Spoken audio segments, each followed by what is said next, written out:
Hey YouTube, this is Dean making another vid. If you like my content, please consider hitting the like button. Also, please consider subscribing, as it is very much appreciated. Just a discussion piece today. I'm sorry it's wet. I put my mat down, but yeah, I wanted. I was holding off. I was not going to do a video because of the rain and that. But anyway, I'm going to try and do this. Saw Dan's video yesterday, I think it was. He's talking about his quartzite, and he did a strike test on it, edge stability test, and he did something like 100 strikes, 120 strikes or something. He didn't really count. I tried keeping up with it, but he was striking way too fast to be able to count them. And his quartzite seems to last a long time on the edge, still sparking very well. I did one the other day on my Aussie black. I got 106 strikes on it, and then did a one-stroke catch on it. It was still sparking after 106 strikes. Last night, this is a newly napped piece of Aussie flint. I broke up a piece of flint that I had. I had a 2 kilo node. Anyway, I broke it up, and on a pristine edge there, I struck it at least 150 times along there. Now that edge is completely rounded. It did start to round off at about 60 strikes, and it was, you could tell by about 60 it was really starting to not spark. As you can see, it's not sparking very well compared to, say, that's a pristine edge. Nice sparks. It is still sparking, but the edge is very worn, rounded and chipped out. I didn't bring any char cloth. It's all wet, so it's not really good. Edge stability and sharpness of edge is good if you don't have a lot of stone. For stones lasting, that's only really advantage is if you don't have a lot of stones. And I've got a lot of stones, so it really doesn't worry me if I burn my edges out really quickly. I just go on to more stone. For the people who don't have a lot of stones, yeah, okay, it does mean a bit. But with Dan's he said he's probably got 1,000 pounds of stone. So yeah, it's a fun exercise, I understand, and trying to find stones that last a long time is good, and I understand the whole mentality of having good stones, but once you're into the quartzites and flint, they're all a quartz-based stone. So once you're into around that 7 Mohs stone, they're all going to be about the same as far as their sparking goes, and their edge durability is going to be, even if it's like my quartzite doesn't last that long, but it still sparks really well. But the advantage of quartzite is it's available everywhere. I found it doesn't matter where you go in the world, even though I don't go out anywhere else in the world, I've heard that people can find quartzite just about anywhere. It's available just about anywhere. And now I've sparked there 15 times, and the edge is still generating reasonable amounts of spark. It does last well. It doesn't last as well as my flint, but yeah, I don't think we need to get hung up on edge durability too much. And I do like the idea of your edges lasting a long time. I do try to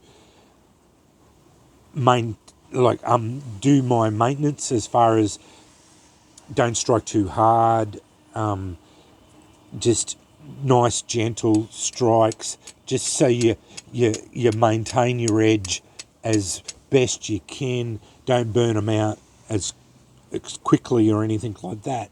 But I don't want to. I don't think we should get too hung up on it either, because once you're into these hard rocks, once you're into Seven Mo's rock, its edges are going to last fairly similar anyway, as far as it goes. And if you are into flint and steel, you're going to start getting, you build up rocks just as a matter of course. Like, don't,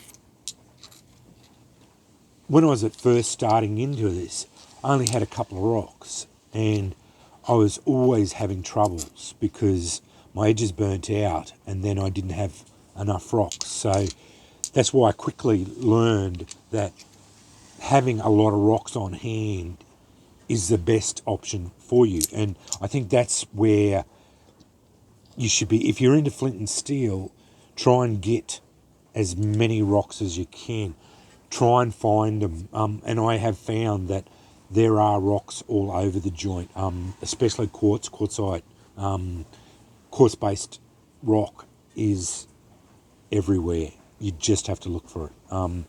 Even if you're, doesn't matter where you are really in the world, I think you're going to find that you'll be able to find quartzite pretty much anywhere. And don't be so myopic in your thinking, just thinking for flint, because while I have a love affair for flint, I love it. I reckon it's probably, if I had to choose one rock, flint would be the rock I chose. But because it's not called flint and steel for a silly reason. But I think that could be a little bit of tradition as well, because it was mainly in Europe and that where they had a lot of flint, but in England. But yeah, plus it's a hard stone. But yeah, don't be so myopic in your thinking as far as it goes and only go for flint. Branch out, have a look at the Mohs scale, and look in that from between 7 and 8, 7 to 9 Mohs scale, your jaspers, your petrified wood, your quartzite, flint, chalcedony, yeah, the burls. There's a lot of stones that we can use for this, and yeah, and especially don't get hung up too much on one thing too. I think, and I do it myself. I get hung up on certain things and only do one little bit for a bit. So yeah, I'm trying to break that habit for myself as well. And yeah, and you've got to try and grow and learn from your mistakes and such. And yeah, just embrace it and enjoy it and try and test new things. I love the experimentation. That's my biggest thing. I really enjoy it. I learn something new every time. And doing that last night, I saw I could see the edge degrading, but I was still getting reasonable sparks. I'm still getting, and that edge is rounded as anything, but I can still get sparks. But that, I will admit, I am having to go pretty hard and move around and that, but yeah, it's one of my best strikers, and the fact that I am fairly skilled at this as well. So, it does come down to that as well. So, yeah, just as your skills progress, you can certainly be able to use blunt edges and still generate sparks. So, yeah, and if you get yourself a good striker, you don't have to worry about it so much. But yeah, I thought I'd just a bit of a discussion piece, because I'm really enjoying seeing other things from other people, and that gets something in my mind, and I start mulling it over and starting to think about things. So yeah, I just don't get hung up on certain things, and certainly if you don't agree with what I'm saying, put a video out, and that'll make me think, and then we'll have a back and forth discussion, because there's no stupid questions, and we're all learning through this. That's the thing. I love learning about this sort of thing too, because this is I do this for pleasure and relaxation. Like I learn something new every time I strike it, and I just love seeing the sparks fly. I have a passion for the rocks. I have a passion for the strikers. I have a passion for just doing this hobby. So yeah, and I love being able to discuss these things with my YouTube friends. So yeah, yeah. Throw your comments down in the comments section if you agree, don't agree, whatever. Like, it's all good. Get some generate some discussion, and we can go from there, and maybe we can all learn something. But yeah, just that I saw about Dan about the rocks lasting, and yeah, if you don't have a lot of rocks, I can understand why you'd be very excited about trying to make those edges last for as long as you can. But yeah, my suggestion is, if you're into this and you don't have a lot of rocks, try and get as many as you can. I said a little while ago, if I had a metric ton of flint, that would be a starting point for me. I'd be happy, but yeah, I'd be always looking for the next metric ton. So, and I'm not being facetious when I say that. Like, that's how much passion I have for this hobby. But anyway, yeah, I don't want to make this too long. Yeah, because yeah. Anyway, thanks for listening to me ramble about flint and steel. Anyway, thanks for watching.